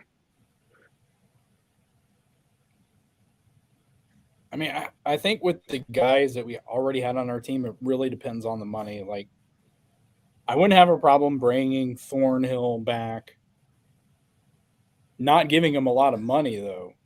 Like, a decent deal. Like, I think the whole back end of that defense, including Thornhill, looked like the last few games at least that they looked a lot better to me. Thornhill was running, deep halves and stuff and breaking up passes and so I don't know. Like to me, I actually like a lot of what's on the defense. Like if you wanted to bring in someone else for Thornhill, I wouldn't cry about it. I think my biggest thing that I have to see on the defense, we need some interior defensive linemen who can stop the freaking run. I need 2 interior defensive linemen who can stop the run, and preferably one who can stop Chris Jones from getting double and triple team every down. Like that's what I want. I Defensive. think Saunders is getting there as far as that goes, but Derek Nottie, I don't know what happened to him this year. He's He's taken a huge step back the last couple of years. I'd I thought like last year he while kicked ass, but this year, while Keas is saying stuff about stopping the run, I'm gonna do the one thing that's gonna survive. That's gonna shock everybody on this pod, and I want to give a shout out to Steve Spagnuolo. The Eagles were the number one rushing offense in the league. Their running backs with Jalen Hurts, they averaged 2.6 yards a carry. For the Eagles, who normally average 5, to knock that in half, and yes, Jalen ran for 70 yards, but the rest of their running backs ran for 40. Now, he got lucky because he was selling out to stop the run, which left certain people on the Eagles' receiving corps open, and Jalen wasn't finding them. But to switch it up And yeah, you gave up 35, but the one thing you went into their thing was you're not going to let them run all over you. He's going to have to pass. He just happened to do better than he thought. But still, to not be stuck in your old ways and your rookies come up with stops when they need to, I got to give you some kind of credit. I believe it was 18 third downs that the Eagles had. We only had 8. How many conversions did they have 10? out of that 18? I think 10. Because they kept going for it on fourth. I was gonna say, and probably 9 of those came in the first half. Right. Yeah, like the only thing that really stopped that offense, because they were going for it on fourth down, the only thing that stopped it was turnovers, penalties for most of the game. Turnovers, penalties, and getting to fourth down when they were still, within their own 35 or 40-yard line, because after that they were going for it and they were QB sneaking it, whether it was 4th and inches, 4th and 1, 4th and 2. And killing us on it. They killed everybody on it. Yeah. They were 90% on that all year long. So they didn't do anything different to us that they hadn't done to everybody else. The only difference is that the quarterback on the other side, which I said, maybe I didn't say it, they only faced 4 good quarterbacks all year. And one of them was Mahomes. You know what I'm saying? And every other quarterback put up 33 on them, 30 plus on them. You know what I'm saying? And it's when you run roughshod over, it'd be like us running over the Raiders every week. Oh, we got a great defense. You just hadn't played nobody. You know what I'm saying? You got 78 sacks against Cooper Rush, Taylor Heineke, Daniel Jones. You know what I'm saying? Like quarterbacks who wasn't going to bring their team back or knew how to move around in the pocket or stayed calm when they got behind, where they still weren't going to throw every down and you could just pin your ears back.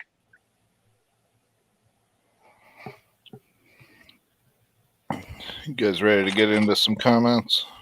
Yeah, let's do it. I'm sorry. I keep talking. I'm going to shut up. Okay. I'm holding you to it. So Holly's saying Hardman and CH don't set me up. Hardman and CH I see as gone, but why do you see Juju not staying? And that is simply money. He's got his ring, so why stay when you're going to make a ton more money elsewhere? Chiefs can't afford to pay you what he thinks he should be paid. And that's just a statement. Injury concerns. Is she still talking about Kelsey there? I'm not sure. Pelvic injury. No, that'd be hard, man. That one definitely was, yeah.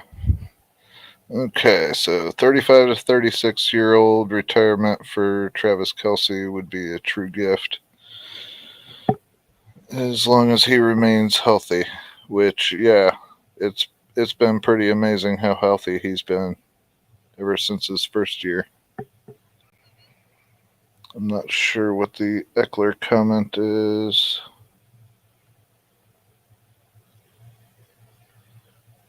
Okay, Kittle being left out of the Rushmore. Kittle hasn't been able to stay healthy whatsoever.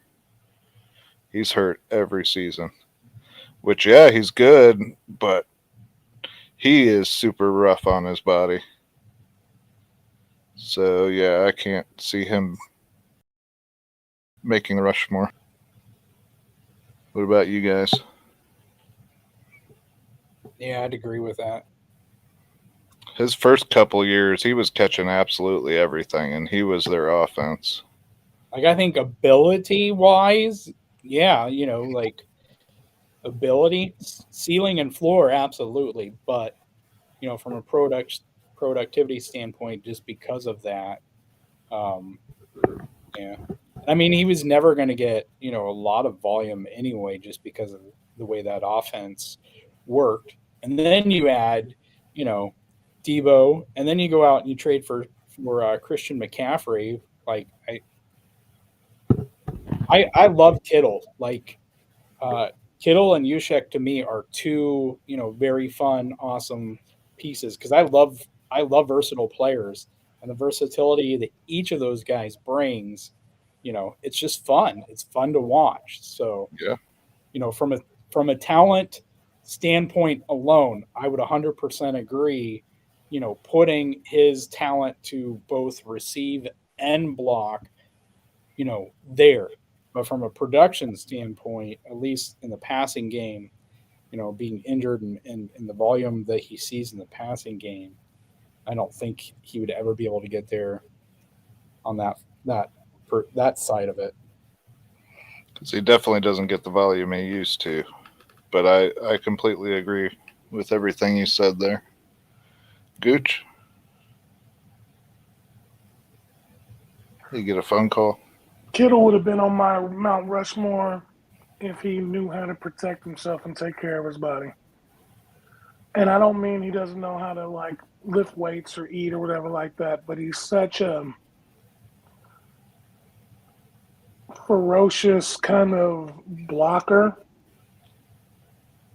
And the way that Shanahan runs that offense, where it's a lot of running, which is more blocking than Kelsey does, I just don't think he protects himself as well, so he gets hurt a lot. He tries to run people over, too. Yeah, that's not smart either. He won't shy away from contact. And then I'm guessing this is for you. If you can read the screen, Gooch. Huh, no worries.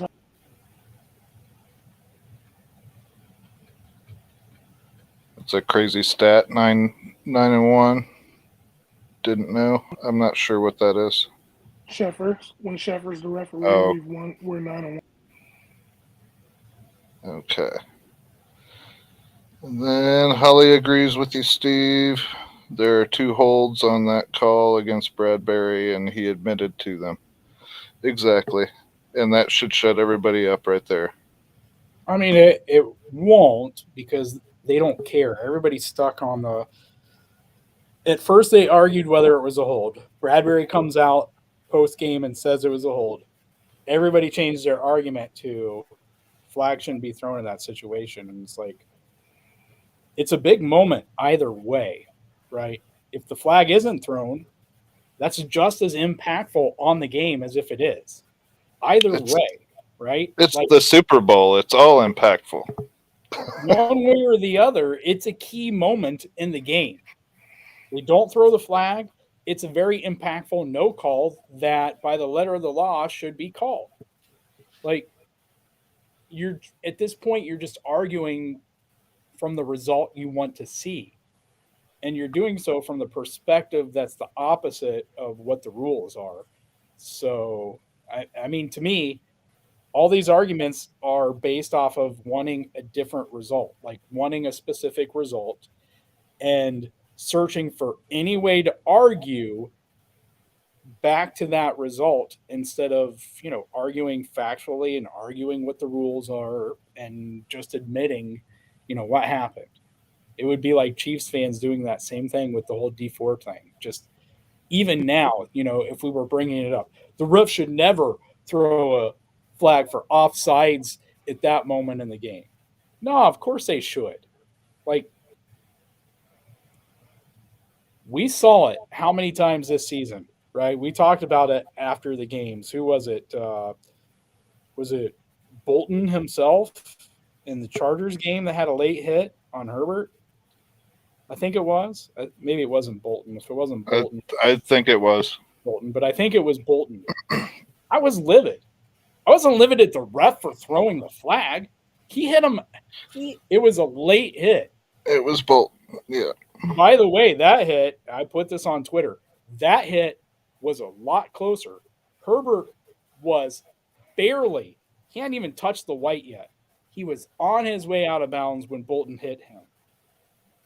And people wanted to argue about the Osai flag. And that is not something Bolton does. So, and then even then, I wasn't mad at the ref for throwing the flag. I was mad at Bolton because you have to know better. You have to understand the situation, and you have to know better, and you have to play smarter. He doesn't typically do anything like that either. It was strange. Character move. I don't know that I can blame Bradbury, though. Don't you have to blame Gannon, their defensive coordinator? Like, he's the one who put the player in that situation. He's the one, like, they play man. That's predominantly what they play. Good luck doing it. Like, you have to get home with the pass rush if you want to do it. Otherwise, so it's like, what did you expect Bradbury to do?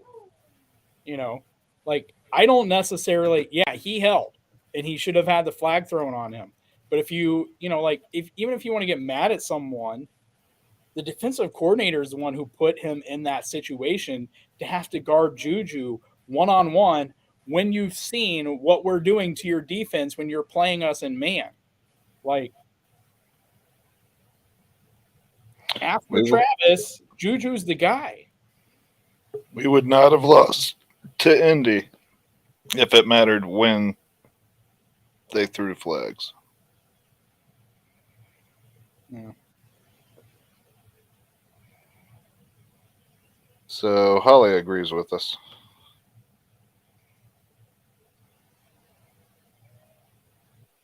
Looks like Holly's bragging. Ouch.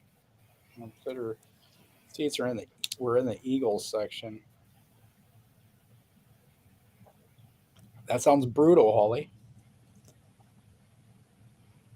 Holly gets along with anybody, though. It's not like she's going to be disrespectful. Cussing everybody out. It'd be funny to see, but it's That'd not be like, Holly's bag. Be like Andy doing that. Is she a moderator for an Eagles channel now? Are you, Holly? Did you get an invite? That's the kind of friends she made. She's going to moderate for them.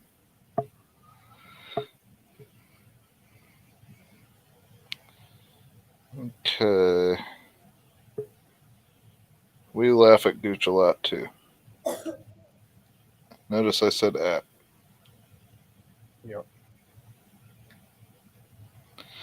Do you think Dunlap will come back now that he has achieved 100 sacks and a Super Bowl ring? I believe Gooch said no. I could see him coming back for a year or two, maybe. It's not like he's super old, right? I'm sure there's a lot of wear and tear on that body, but he got one ring. Let's try to run it back. He's 33. He'll be. Let me look up his birthday. So he's Kelsey's age. His birthday is in February, so he'll be 34 here at the end of this month. Okay. And Holly doesn't want to get rid of Thornhill. I don't want to get rid of him. I think somebody's going to pay him. Yeah. I like the kid. He actually got kind of cocky earlier this year, though, and saying he was going to be an all-pro. But I thought he was soft-spoken prior. Whoa, there's Gooch. Oh, it's all Gooch's face. Sorry, boys. It's only 1 o'clock on the West Coast. You're on the West Coast? What? No, I'm on the East. I'm still giving directions to people on the West. Oh, okay. I gotcha. Is this saying she doesn't want to get rid of Spags either? Well, there's nobody to replace him with now since Rex Ryan's going to be a Bronco. Right. He called a pretty good second half. If Rex Ryan goes to the Broncos, is this going to be kind of a weird collection of Broncos coaches who basically have gushed over Mahomes? Like, have there been two guys who've gushed over Mahomes more the last year, being in the broadcast booth or being on sports shows, than Sean Payton and Rex Ryan? I didn't know Rex Ryan had. I thought he spoke against him before. Oh, he's been on. No, that's Bart Scott. Rex Ryan loves him some Mahomes. Yeah, the Good Morning Football or something. He's swear. on one of those shows and just gushes on Mahomes every chance he gets. I swear, like 3 years ago, I saw him talking all kinds of crap and saying he's a backyard quarterback, and that's it. He might have came around.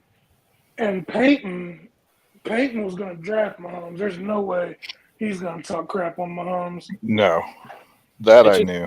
So that you would gush on a player, and then you'd say, you know what I want to do? I want to have to coach against that guy twice a year.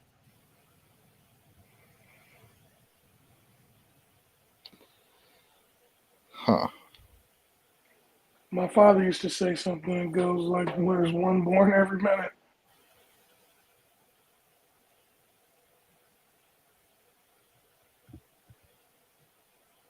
You know what Holly says like, to that? Maybe Rex feels like this is his way into the Hall of Fame if he can consistently beat Mahomes with his defense.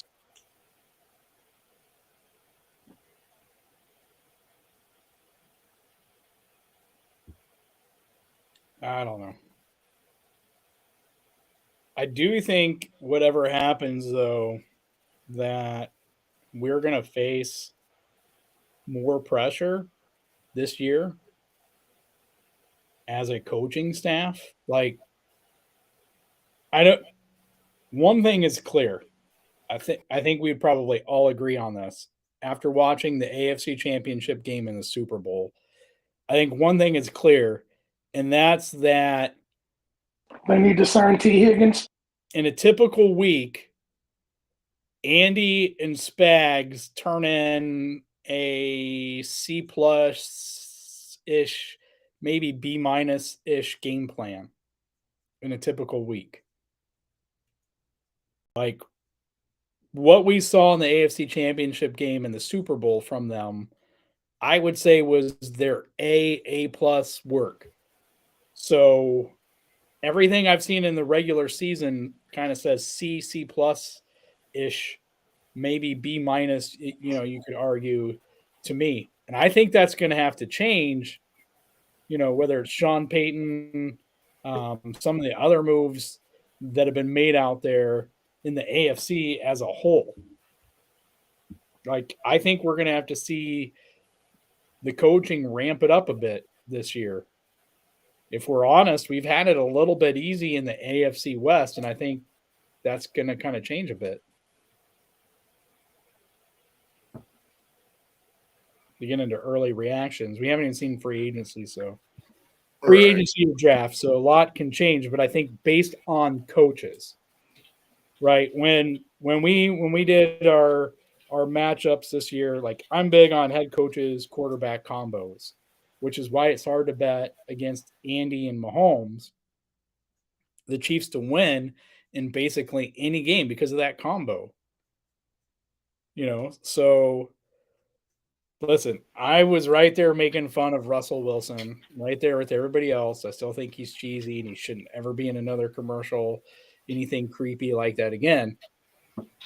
But for all the washed up conversation, he had 2 games that he didn't look washed up again. And that was against Spags' defense.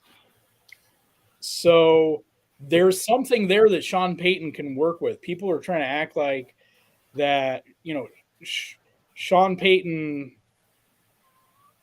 has absolutely nothing to work with. I saw 2 games against our team that Sean Payton has something to work with.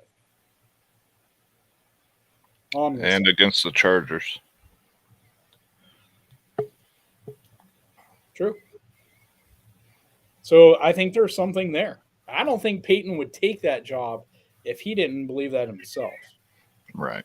Although I do. Walmart money, so. Do you think it's ego, Gooch? Yep. I could see that as well. But yeah. And I also think that normally I would side with Keas on this. He's generally right when it comes to Spags.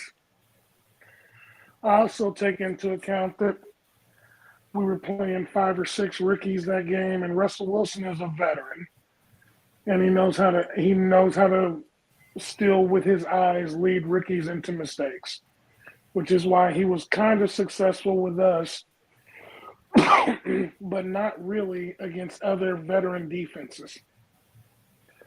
On the flip side of that, I think it's ego with Payton because Payton's offense doesn't fit Russell's strengths.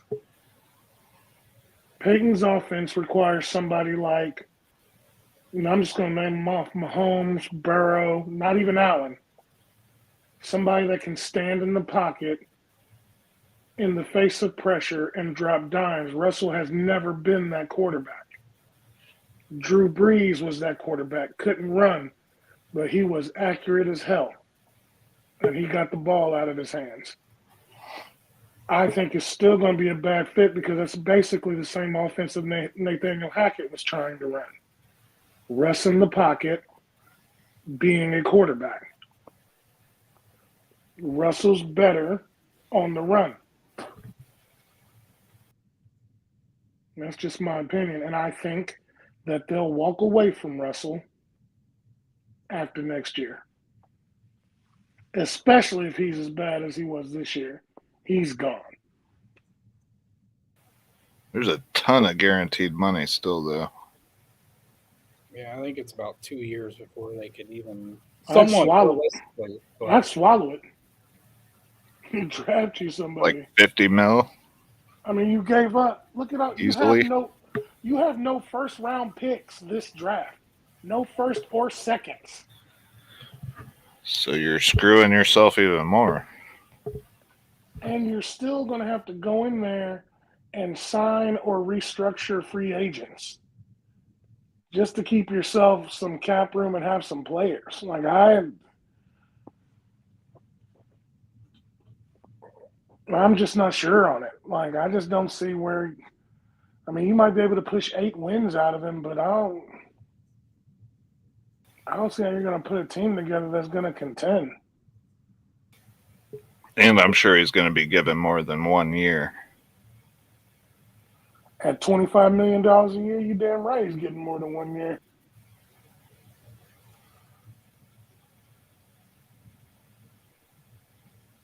So I had to look up how many players the Broncos currently have under contract. So I know the Broncos are typically fire happy. They will fire a coach real quick. So they're not firing Sean Payton because how was not that? Not after 1 year. That would be completely dumb. Not that I put that past being dumb. You know, you got to think about it's new ownership. So, and yeah, it's a completely different situation with Sean Payton. They should have never hired Hackett, and that's nothing against him, but you can't both hire Hackett and then trade for Russ. And I believe I said it at the time.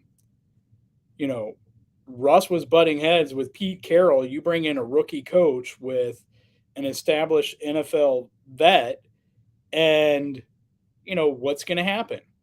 And we've already started to see it now on the talk shows, right? The sports talk shows where somebody asked, I forget who it was, Rich Eisen, somebody I don't remember. Somebody asked Sean Payton, had him on and asked him about Russ's team, having access to the building or something. And Sean said he wasn't aware of it, but only team personnel will be allowed in the. So like Sean Payton has the pedigree, to where you're not going to push him around like maybe you did a rookie head coach in Nathaniel Hackett, who really didn't have any pedigree to stand on, to command that kind of respect from a player of Russ's, stature, at least before he came to Denver and Amber herded the bed last year. So, Do you think he felt comfortable with Pete Carroll to talk like he did? You think that's why? I think it was an ego thing. Russ and Pete couldn't both exist at the same time. So it'll be interesting to see what happens with Sean Payton. I'll say this, Gooch. As he loses speed, he's going to have to learn to stay in the pocket. But one advantage that he might have is that Drew Brees was only an inch taller than him. So, in Sean Payton's system, he had to deal with a shorter quarterback. So, and if Payton is as good as he's made out to be as an offensive, genius or offensive mind, he should be able to adapt his system to fit Russ's needs and Russ's ability both and find that perfect marriage. It's what we would expect out of Andy. So I don't know why, Sean Payton shouldn't be capable of something somewhat similar. Andy's proven doing it, though. Because Andy has done it everywhere he's been. And Sean traded for Drew Brees because Brees fit his system. Or signed him as a free agent or whatever they did because Brees fit the system. Andy has won with Donovan McNabb, Michael Vick, Nick Foles. You know what I'm saying? Like, he's won with all of them. Peyton won with Drew Brees. Kevin Kolb.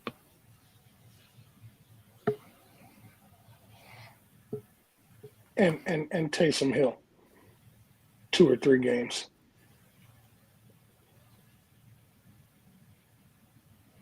And then also, Pete Carroll gave the blueprints for playing against Wilson. Pete Carroll knew Wilson was washed. That's why they were willing to trade him. You don't trade. I don't care how much you're butting heads. I don't care how much we're butting heads. If you're my franchise quarterback and I'm winning, we can butt heads all day of the week, but we're going to win together. You're not going anywhere. Then he lets him go and tells everybody how to play against him.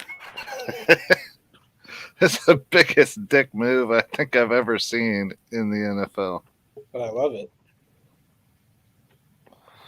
It's hilarious. I'm not saying you can't punch him in the face. Go I right ahead. absolutely would love to.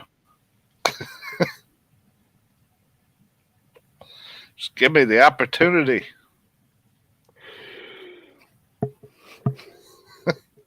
I mean, what Pete did against Russ is what Belichick wanted to do, facing off against Brady.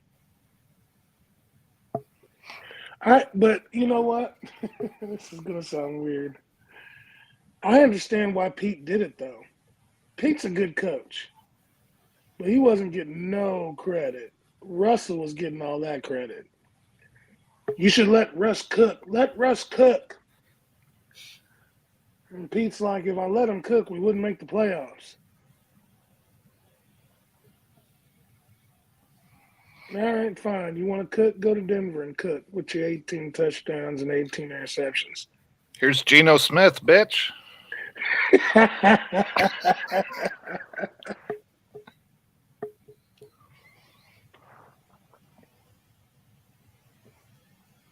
That guy cooked. Bro. I said weeks ago that Geno Smith was going to get an MVP vote before Russell Wilson, and he did.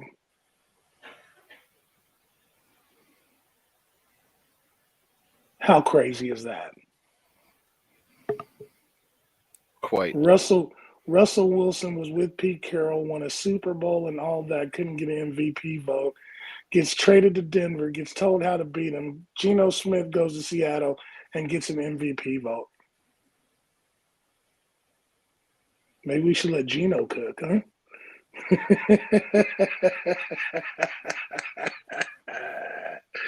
I just hate Russell because he's so fake.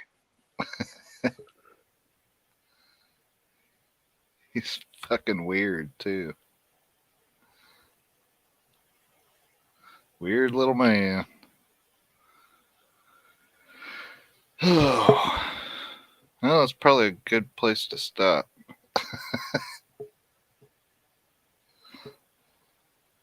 What do you guys say? We looking forward to anything? I think it's good to see Keas after not seeing him for like 6 weeks. Absolutely. I know.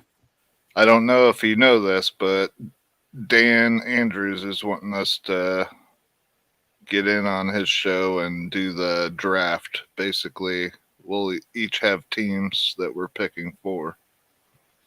No trades or anything like that, but yeah, we got to start researching now. We'll be doing the whole round, like, and he's gonna get the Kingdom Queens on with us. I talked to them the other night. They're not bad.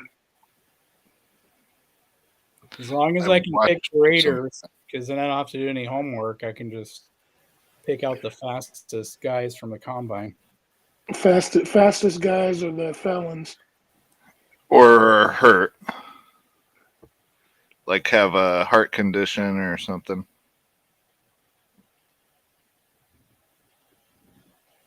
Did you guys know we almost didn't pick up Trey Smith? Yeah, I heard that. You talking about Veach on McAfee? Yeah. Yeah, I watched that. I don't know that one. Yeah, he was basically McAfee asked him a question about, I don't know if it was specifically about Trey, but Veach was talking about the doctor that they use for the medicals at the combine and how he always leans with whatever the guy says because he's very conservative on whether he'll give Veach a thumbs up or thumbs down. And so they do the ratings like on a scale of 1 to 5, and 4 or 5 is basically a no-go for drafting a guy. And from what Veach said, he sent the guy Trey's paperwork and hadn't heard from him in a couple weeks. He didn't really think much of it because he thought for sure he was gonna, give him the thumbs down because of how conservative, he is. And he hadn't heard from him for a couple weeks, and so, he reached out to him and said, "Hey, I sent you this paperwork a couple weeks ago. Did you get to it?" And the doctor said, "Yeah, I think he's going to be okay, but I sent the paperwork, to a couple other doctors in California, just to double check that, see what they thought." And they wanted Trey to come in and take a couple tests, just to confirm a couple things. And he's like, if he passes these tests, he's good to go. And because of COVID, they weren't able to bring him in for those tests. So basically, Veach is like, 1 to 3, you feel good to draft a guy. 4 or 5, you pretty much don't draft him. And Trey was like a 3.5. So basically, they just rolled the dice on Trey, is the story he told McAfee. Then got him in. Then got him in and he passed the test. Yeah. Yeah. Hey, buddy. Yeah, I'm sure the fact that he didn't just like straight up give Trey a thumbs down, that doctor probably made Veach a bit more comfortable with that. But yeah. And as a 6th rounder, why would you not roll the dice? Right.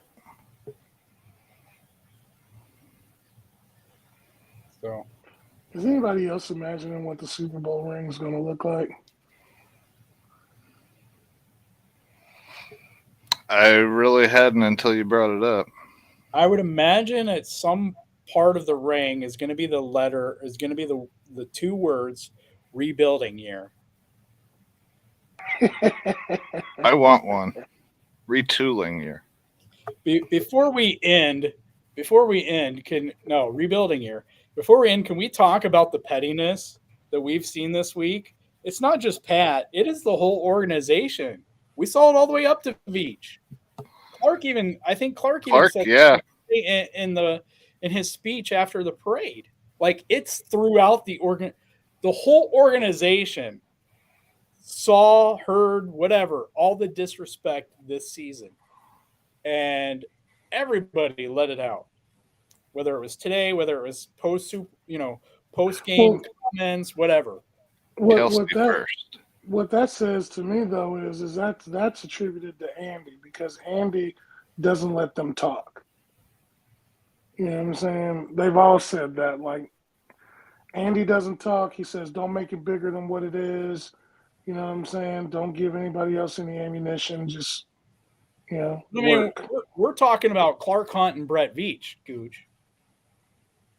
They both came out and made a point to whether it was today or whether it was on McAfee's show.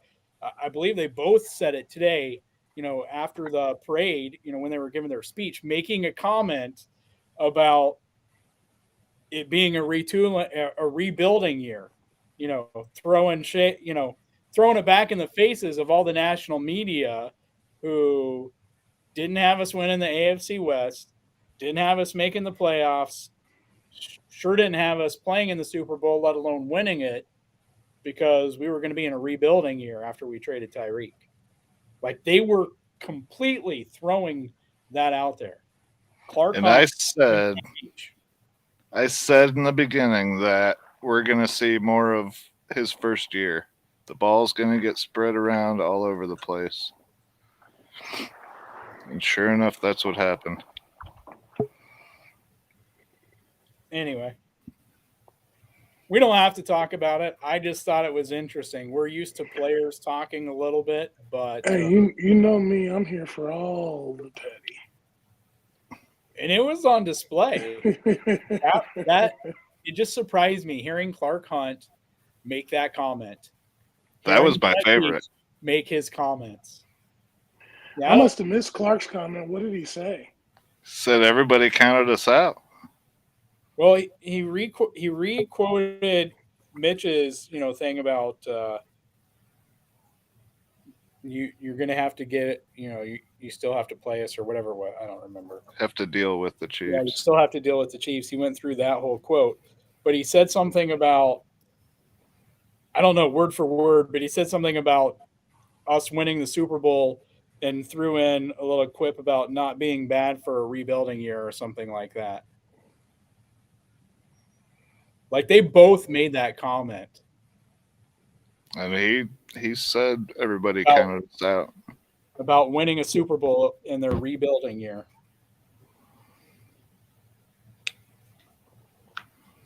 So they heard it. That's what I know from that. They were hearing it all.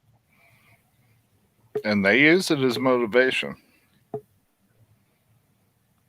That's why I love people talking. Talk down to us all you want. I love it. We're gonna make you eat it. See, I'm of the mind that Patrick heard it, but I think more so with Patrick, all of this year, and you're probably gonna have to edit this out or have Adam edit it out. But for Patrick, this was a big fuck you to Tyreek. Mr. I'll take 2 all day. You know what I'm saying? Pat's going to have a long day if your boy ain't out there, blah, blah, blah, blah, blah, blah, blah. And Pat was like, okay, long day. We'll see. Which is why it's amazing that Tyreek's like, oh, 15 and 87. Love to see those guys. They're the best. You know what I'm saying? Andy Reid is a monster, blah, blah, blah, blah, blah. Why'd you leave then? We'll see what happens when the podcast comes back. Oh, he's already tweeted like, Is he? I've got some things that needed to be said. Oh, God. I do too. How does it feel sitting home for the playoffs while your former squad is winning the Super Bowl? How does it feel to miss them so bad that during the Pro Bowl you didn't have anything on that matched Miami Dolphins colors? Do you wipe your tears with your hundreds?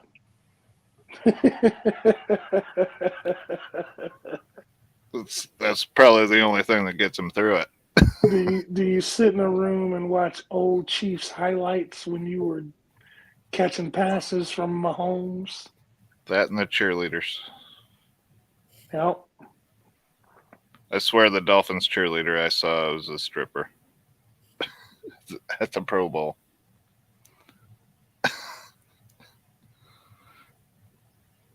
Should have asked her.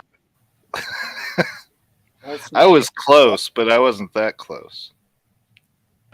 Like, I did not see you last night at the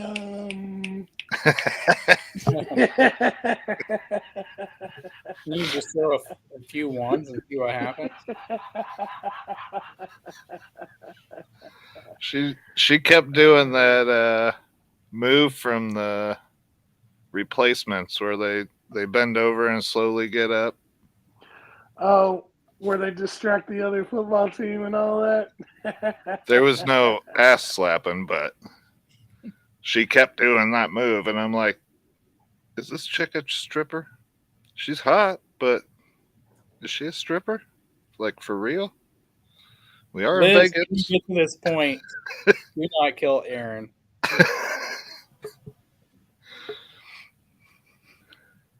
She already saw the pictures. Wow.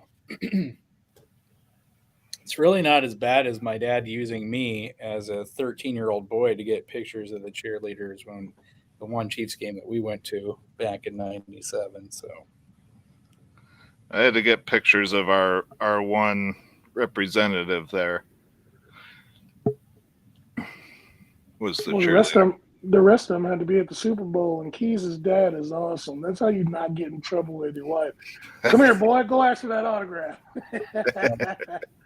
And I got to go with you to make sure you're safe so we can take a picture together. Yep. That is the most gangster move. I got to have kids just for that. Come on, we got to get a picture with this cheerleader because you really want it. I got a lot of pictures of Snoop. Go watch a game with Uncle Gooch. Now my youngest niece, I take her to Walmart. That's a big chick magnet.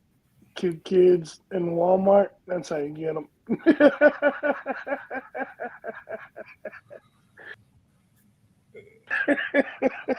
I sure don't remember anymore. I really am not trying to go to hell. You're going to have to pray for me, okay? Because I'm not.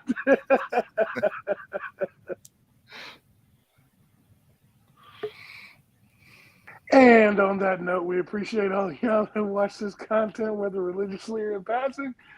It's good to have all three of us back. We've all been kind of out of pocket. It's good to see Keas. Football season's over, but doesn't mean our content's going to stop. We appreciate y'all hanging with us through this whole year. Ought to be fun. Drafts coming up, free agency. We're going to have plenty to talk about anyway, regardless, because that's just what we do. Make sure you tell somebody you love them, and we'll catch you in the next one. We'll be back. You got your team, and we got a kingdom. Ready for war, we score and win. We're the Super Bowl champs, the king of the hill.